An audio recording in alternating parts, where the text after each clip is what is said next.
Hello everyone, welcome to Yuka's channel. Today I'm gonna introduce one idiom. How to say in Japanese? こういうのなんて言うんだっけ？なんて言うんだっけ？こういうの。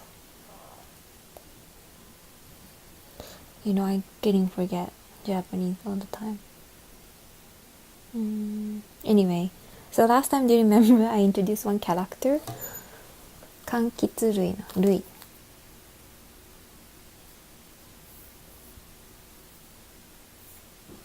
米、ライスね。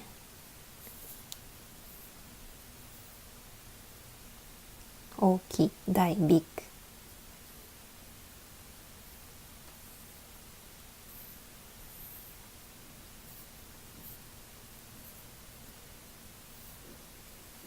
Remember this character? So I thought I haven't introduced one idiom to you guys, and it's quite useful. So today I introduce this 類は友を呼ぶ. This is 類. So 類 means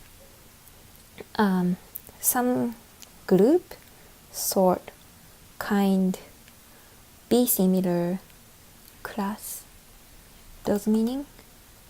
So 柑橘類, citrus. Those group of like lemon, lime, orange. Those one. And so 類は友を呼ぶ. I'm gonna write first. 類は、そうはひらがな。類は友 friend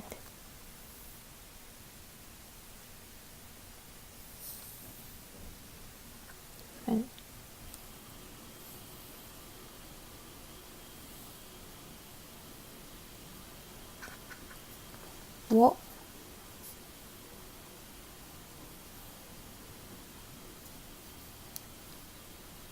呼ぶ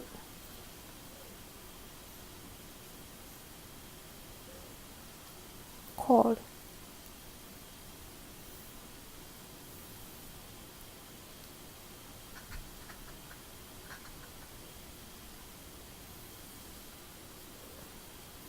呼ぶ類は友を呼ぶ It means birds of a feather flock together. So if you're the one type of like there's similar personality or similar hobby, there's someone who has similar hobbies, always like hang out together, get together, or also used for like a couple or more like because this is a friend, tomo, friendship, you know. And sometimes we use for like negative meaning. Yeah, if that person's really bad personality, and so that's why the person's friend has also like bad personality and we are tomo. Or not actually like not only good bad meaning, it's also like good meaning, but yeah, because I never used or I never heard birds of the feather flock together, but I think that pretty much you can understand, right? So 類は友を呼ぶ. I think young people, I don't know right now, because young people like abbreviations, so sometimes they say like 類友, and its meaning is 類は友を呼ぶ. Not right now, I don't know. Anyway, thank you for watching. See you soon again. Bye bye.